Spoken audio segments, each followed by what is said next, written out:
이번에는 신부전 중에서도 가장 흔하면서 중요한 left ventricle, 즉 좌심실 부전에 대해 좀 더 자세히 알아보겠습니다.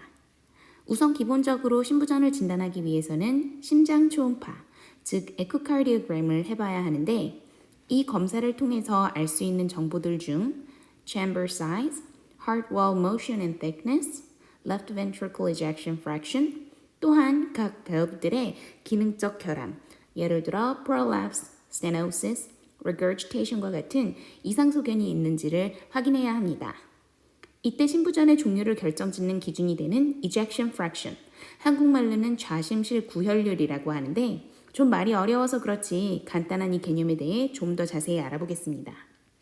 left atrium으로부터 온 혈액으로 꽉 찬 left ventricle, 좌심실이 수축하기 직전의 상태의 총 혈액량을 total volume이라고 하는데 보통 정상인 상태에서 110ml 정도 합니다.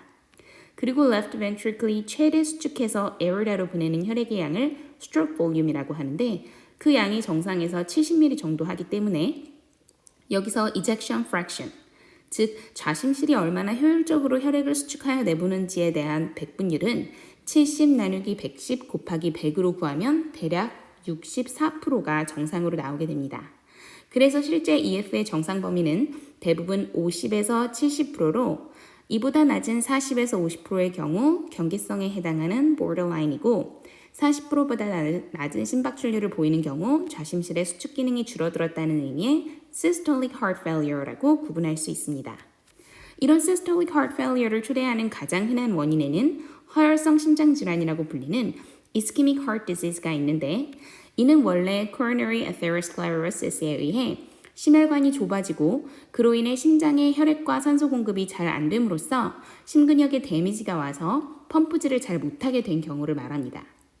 두 번째로 고혈압이 잘 관리되지 않는 경우에도 이러한 systolic heart failure가 발생하는데 이는 혈압 조절이 안 되면서 arterial pressure, 즉 동맥혈압이 상승하고 이래 인해 좌심실이 더 센 압력으로 수축을 해야만 전체적인 systemic circulation이 가능해지기 때문에 긴 시간 동안 이렇게 무리를 하게 되다 보면 좌심실 자체의 근육이 증가하는 hypertrophic 상태가 되는 거죠. 이로 인해 커진 심장 자체에 요구되는 혈액 공급이나 산소의 양은 증가하는데 그에 반해 심장에 공급되는 혈액은 줄어들고 더불어 심혈관까지 좁아지면 좌심실 자체의 기능이 떨어질 수밖에 없는 거죠. 또 하나의 좌심실의 수축 기능 저하를 초래하는 기전을 살펴보면 dilated cardiomyopathy인데요.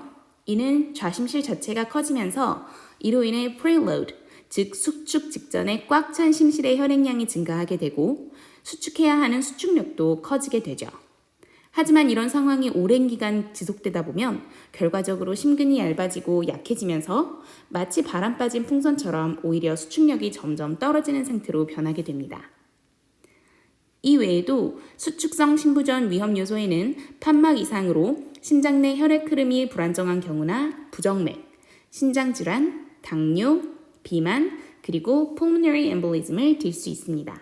이번에는 이완기 신부전이라고 불리는 diastolic heart failure에 대해 알아볼 텐데 이는 다른 말로 박출률 보존 신부전, 영어로는 preserved EF heart failure이라고 합니다. 다시 말해 위에서 언급한 ejection fraction의 수치는 정상 범위에 있지만 실제로 좌심실의 이완 기능, 즉 relaxation이 잘 되지 않는 상태의 신부전이라 할 수 있겠습니다. 특히 이로 인해 좌심방으로부터 받는 혈액량, 즉 preload가 줄어들고 그에 따라 넘어가지 못하고 남은 좌심방의 혈액이 backup되어 폐동맥에 쌓이면서 pulmonary edema 혹은 pulmonary hypertension 등의 문제를 일으키기도 합니다.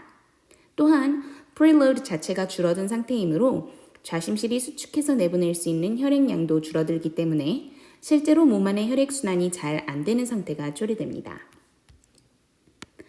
이완성 신부전을 초래하는 가장 큰 이유는 좌심실 근육 자체에 이상이 있는 경우로 크게 concentric, 동시에 hypertrophic cardiomyopathy, 그리고 restrictive cardiomyopathy로 볼 수 있습니다. 그림에서 보시는 것과 같이 concentric이라는 것은 좌심실 근육 자체가 두꺼워지는 left ventricular hypertrophy에 의해 좌심실의 공간이 좁아지는 상태를 말합니다. 딱히 심장의 크기가 커지지 않아도 내벽에 심근육이 발달하면서 좌심실 자체의 수축과 이완이 어려워지게 되는 거죠. 다음 그림의 머슬맨이 스트레칭 하는 것을 힘들어하는 것처럼요. 대표적으로 고혈압이 오랫동안 잘 조절되지 않거나 대동맥 판막이 협착된 경우, 즉 에어릭 스테노시스에서 이러한 hypertrophic cardiomyopathy가 잘 발생됩니다. 에어릭 스테노시스의 경우를 좀 더 살펴보면 우선 좁아진 대동맥 판막에 의해 좌심실이 수축, 이완하는 pressure가 증가하게 되고 그에 따른 보상 기전, 즉 compensatory mechanism에 의해 좌심실 근육이 두꺼워지는 결과를 초래하는 거죠. 그리고 그 악순환의 끝에 두꺼워진 좌심실 근육으로 인해 릴렉스 해야 하는 이완기에 이완이 잘 안 되는 심부전 상태로 변하게 됩니다. 또한 concentric hypertrophy는 유전적인 원인으로 발생할 확률도 높은 것으로 알려져 있습니다. 반면에 restrictive cardiomyopathy를 살펴보면 좌심실 근육 자체가 stiff 혹은 rigid해져서 이완, 즉 relax 하는 것 자체가 어려워지는 상태를 말합니다. 이를 초래하는 가장 흔한 원인으로는 아밀로이도시스라고 해서 아밀로이드라는 단백질이 심장, 신장, 간 이런 신체 장기에 비정상적으로 쌓이는 경우나 사르코이도시스처럼 신장에 염증이 생겼다 낳은 scar, 즉 상처 조직들이 쌓이면서 심근육이 뻣뻣해지기도 합니다.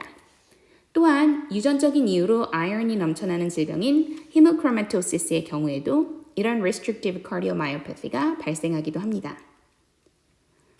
그럼 이렇게 두꺼워지거나 뻣뻣해진 좌심실 근육으로 인해 이완, 즉 relaxation이 안 되는 경우에 어떻게 ejection fraction은 정상 범위에 보존될 수 있는지 알아보면 신장 근육이 두꺼워지면서 최대 이완을 해서 채울 수 있는 total volume 자체도 줄어들고 뻣뻣한 근육으로 인해 수축력이 약해져 stroke volume도 함께 줄어들면서 그 비율인 ejection fraction 자체는 크게 변하지 않게 되는 것입니다.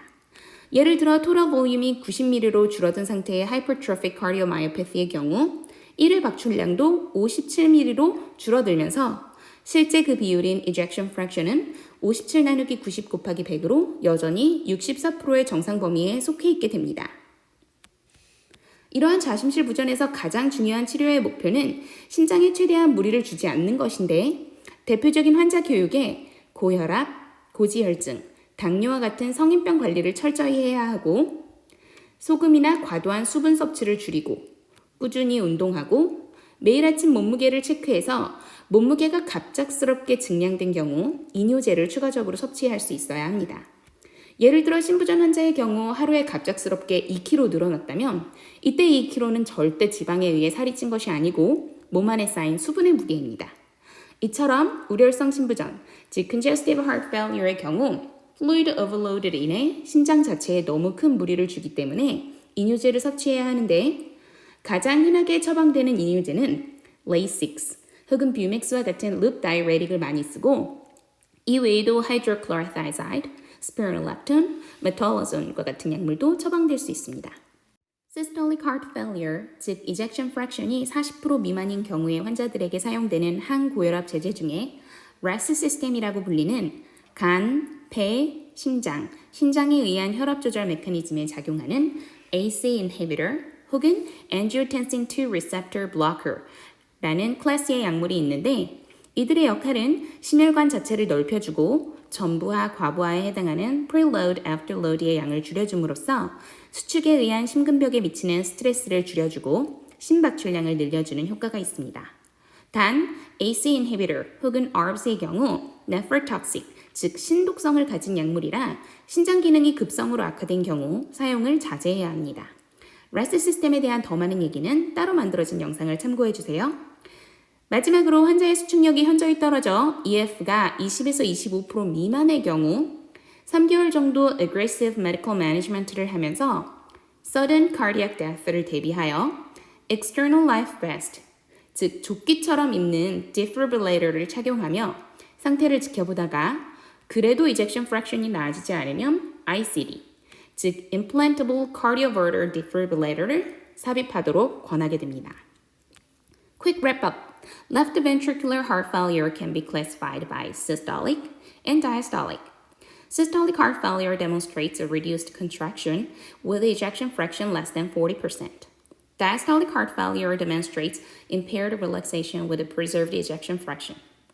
Most of heart failure is caused by cardiomyopathy, uncontrolled blood pressure, and ischemic heart disease from CAD. Essential medical management includes aggressive blood pressure control and volume management with diuretics. Thanks for watching.